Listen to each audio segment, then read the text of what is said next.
I've almost said morning. It's afternoon, everybody. I'm Tom Vasel. And I'm Luke Pryor. Luke, welcome to the show. Luke was formerly a fan of the Dice Tower, because I know this because he picked us up in the smallest car I've ever seen, where we then packed suitcases to the point where if we had been in an accident, me and a suitcase would have been one. Two became one. Yes, absolutely. That would have happened. That was our trip to UK, and actually we've hung out with Luke pretty much every trip since then. So, yeah. And Luke has actually gone even farther than that. Besides that, he now runs the Dice Tower newsletter. If you want a bi-weekly letter that tells you what's going on with the Dice Tower, he's the guy putting that together and telling me, Tom, you need to write something for it. Yeah, every week. Every 2 weeks I have to remind you. Hey, I did it early last time. As soon as I got it, I was like, I'll do it now. Yeah. I was a little shocked. Yeah. What else do you do, Luke? I'm a key account manager for GameFound. You will have heard of us for leaping into the competition of Kickstarter. We're taking on the beast. And currently, we're in our closed beta for crowdfunding projects. And we're also the only free pledge manager on the market. So if you're running a crowdfunding thing, you can come to us and have a completely free service. Yes, we know this because we're using them as our pledge manager. This actually, Luke's helped a lot with that. I just got all my samples in today of stuff from the Panda for the Dice Tower, so I'm excited about that. But I'm also excited because we're here to talk about games. It's a short segment, folks, that we do each week where we talk about 5 games that didn't make my top 100 because there's just not enough room. I know that Luke has played one of these. I feel like I've played one of them with Luke. Possibly. I've seen one at his house. So I'm feeling confident. He might have played all 5. I doubt that. But we'll find out. So let's get started. And I need to switch to here. All right. So first we have Battleground. Now, it's called Battleground. This is like a family of games. But it's mostly called Battleground Fantasy Warfare.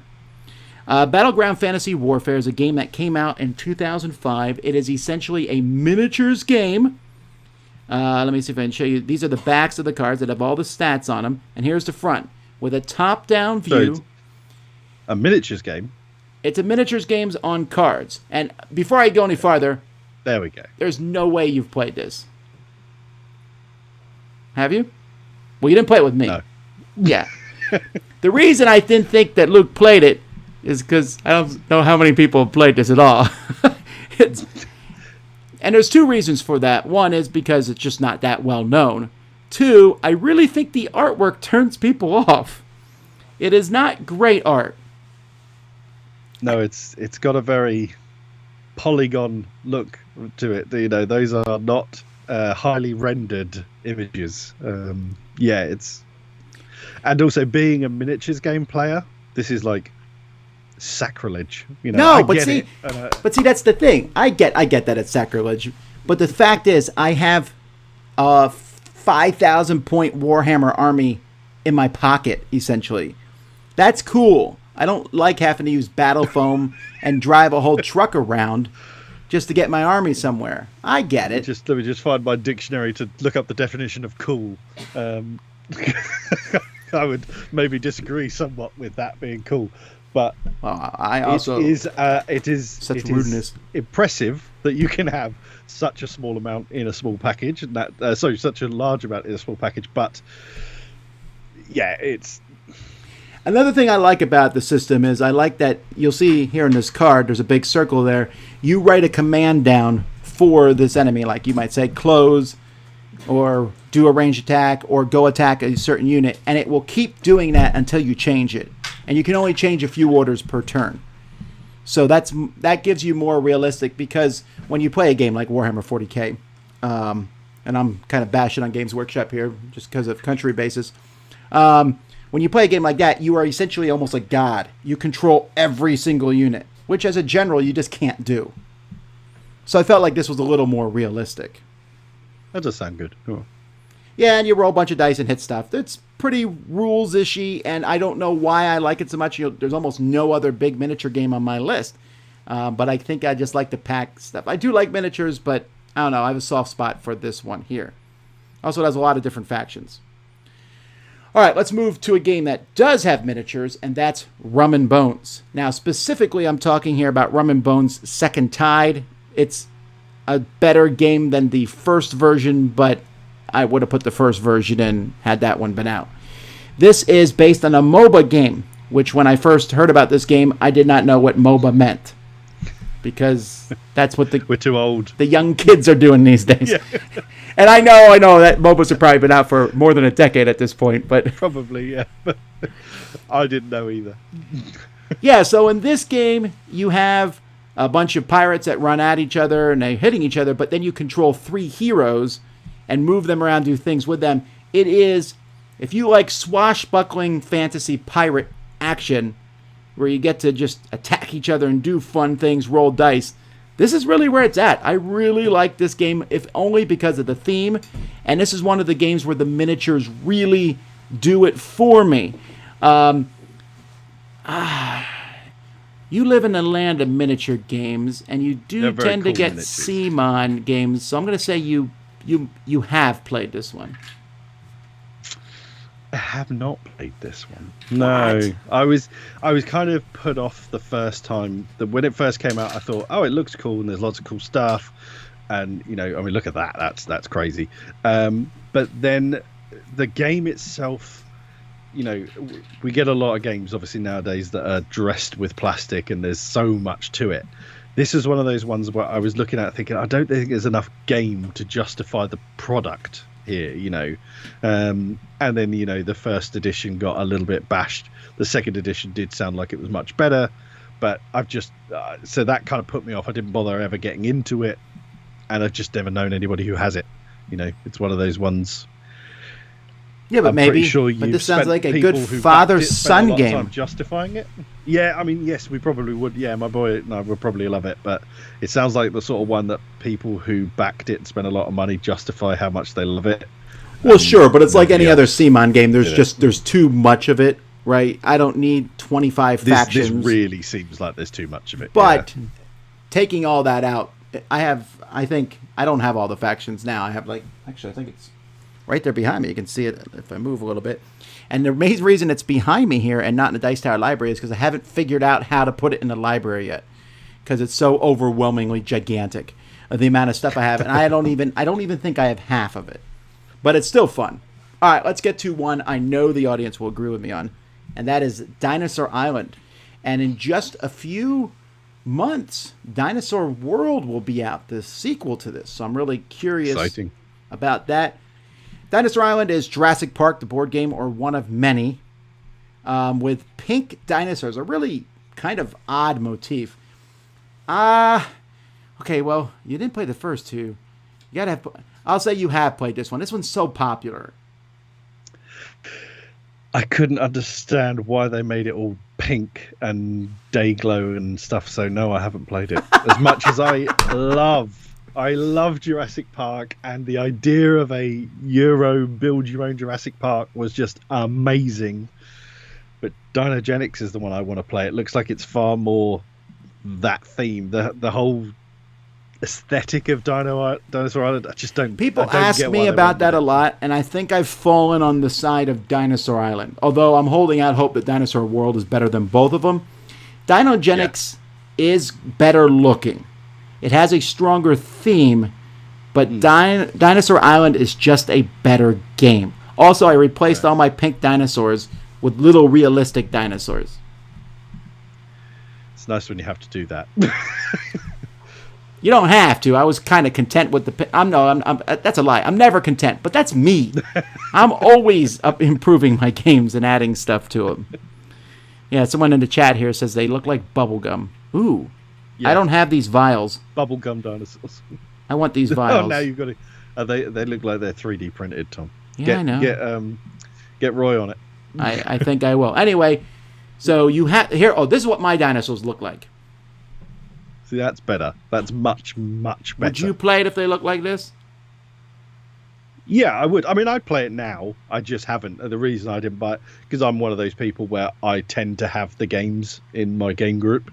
It's slowly getting better. This is just one I didn't buy just because the aesthetic put me off too much. And well, don't let that fool you, the second time folks. round, I nearly backed it, and the third time round, I didn't. Well, the next game has been in America. This actually showed up in mass market stores. When Toys R Us used to exist, it was there. Santorini here. This was actually, I think, some sort of print and play game, but eventually Roxley did it, and Roxley just makes her stuff look gorgeous. This is a straight up abstract game that actually works for 2 or 3 players with special abilities where you're trying to move onto the 3rd floor of a building, and you do so. Everyone has a unique power. It's a great abstract strategy game, and just by sheer elimination, I'm saying Luke has had to play this. So yes, tell me you played this. I absolutely have played this, and I love. I saw this one at your house. Fabulous game. So really, did you? Yeah, you probably think did. I did. Yeah, okay. Yeah. I played it with Z at the UK Games Expo as well. I think he taught it to me when I bought it. Yeah, wow, that's a weird looking version. I like the aesthetic of it a lot. But to me, I like it because no matter how good you might be at the game, I doubt you would be super versed in every god power. So I feel like we could always be at somewhat equal footing. Like, you haven't played that god power against my god power. So hopefully the combination we're playing, you haven't... it's like with chess. If you're better at chess than me, you're going to beat me. But... What if I got to play with 3 bishops? Now the thing has changed, and that's what this game is like. I now have somebody who can jump 2 spaces or can win a different way, and I think that's really great. I am a self-confessed very, very shallow gamer. I like pretty games, and I like games to look good, and I do really like abstracts. But Santorini might be the best looking, one of the best looking abstracts out there. I mean, it's fantastic. The production value. You can't walk when Santorini first kind of hit tables. You couldn't walk past a game of Santorini without being like, look at that. That's impressive, true. To walk backwards slightly, did you say you beat Z at this game? No. Z taught me and then handed my bum to me on a platter quite happily. Oh, the only reason I ask is in the comments, this guy called Z Garcia said lies. So I wasn't sure. No, he did. He definitely taught it to me. He's if he's telling me I'm lying, I'm now hurt that he forgot. But he definitely beat me. You know what? I'm just going to put this here on top of everything we say. Okay. All right. Last game on the list. A Dice Tower Essential game, Viral. This is a game that when they first told me about the idea, I said, this is fantastic. Now, realize this was pre-COVID. I don't think I would green light a game about viruses right now. But in this game, you're all viruses. You're all a bunch of viruses invading someone's body. It's an area control game, and it does a couple things. You put a couple cards together, which is really neat, to move around in the body. But there's doctors fighting off this virus, and they will, if you get too strong in an area, they'll eventually boot you out, which I find to be an interesting thing. The person doesn't die, and it's all silliness, right? I still don't think I would play it right now, but man, it's a good game. And I feel like you might have played this out of pity at some point. I absolutely love this game. Oh, I think this is a massively unsung hero. I think I since we have been allowed to play games with our friends, I have completely, with no irony towards what is going on in the world, have been wanting to get this back to the table, because I think Viral is a super tight and brilliant area control game. I love how very little time you have to do to get what you want done, and to get your points, and it's amazing how quickly you can be controlling an area and you think you're comfortable, and then suddenly 2 or 3 people can move on you, and suddenly you're like, oh god, when the doctors come, it's all gonna, oh no, it changes super quick, and I love it. I think it's I absolutely see why you made this a Dice Tower Essentials game, and I'm sort of slightly baffled that this hasn't become an evergreen game. I think it's amazing. The thing that actually got me on board with this was when they showed me how your virus would mutate and you have special powers, and I was on board then. Because that's just such a cool thing. Like, this virus is now stronger against others. This one moves faster. So also, the artwork in this game is brilliant. You know, some of it's got that real Ren and Stimpy kind of vibe to it and stuff, and it looks great. It plays so well. You know, it's one of those games. It's simple enough that you can teach it to almost all gamers. I really love area control. It kind of, my friends and I, we're all very conflict based games. We love it when we're really interacting with each other, and it's just it's great. It's absolutely brilliant, and I'm absolutely going to be playing this very soon. All right, folks, in the comments I put a link to where you can vote on which of these games you like the best. So before we show the results of this here, what do you think people will say? As to what's the best game? Right. Which one is your favorite? So we got Battleground, Fantasy Warfare. My favorite. No. Which of them is their favorite? Not what's your favorite. How would people know that? You just said viral. They would have to vote. Viral at this point. I don't know. Probably Dinosaur Island. I reckon there's a lot of people who. Apparently, I can't spell Santorini right, but no, Santorini. Santorini, I believe is. That sounds like a lot of people from England visiting Greece. Go to Santorini for the summer. I think it's going to be. I think Dinosaur Island's probably going to be first. Dinosaur Island or Santorini because second? They're both very popular. Santorini second. Battleground Fantasy Warfare will come in a solid fifth. with a vote? Are you allowed to vote in this, Tom? I did not at least vote. Give it one vote? Well, okay. That's a good idea. I'll go back to the poll and I'll vote for it. All right, here we go. Give it a vote. Let's see what happens. A pity vote. Wait, you or someone in your Wi-Fi network has already participated in this vote? Delicio! He just mucks stuff up, doesn't he, Delicio? Now it has no votes. Boo. Oh, we were bang on, Tom. We couldn't decide if it. Yeah. Wow. I'm actually happy and surprised to see viral. I knew Rum Bones would be low too because I know that's like on clearance everywhere from CMON, so it didn't do as well as their other games did. So, all right, wow. So you're right, straight on tie. Well, there you have it. Yeah. Oh wait, someone gave it a vote. Wow. A pity vote. Yeah. Battleground Fantasy Warfare has a pity vote. I bet it wasn't Z that gave it a pity vote. Oh, Z's the one who voted. It was Z.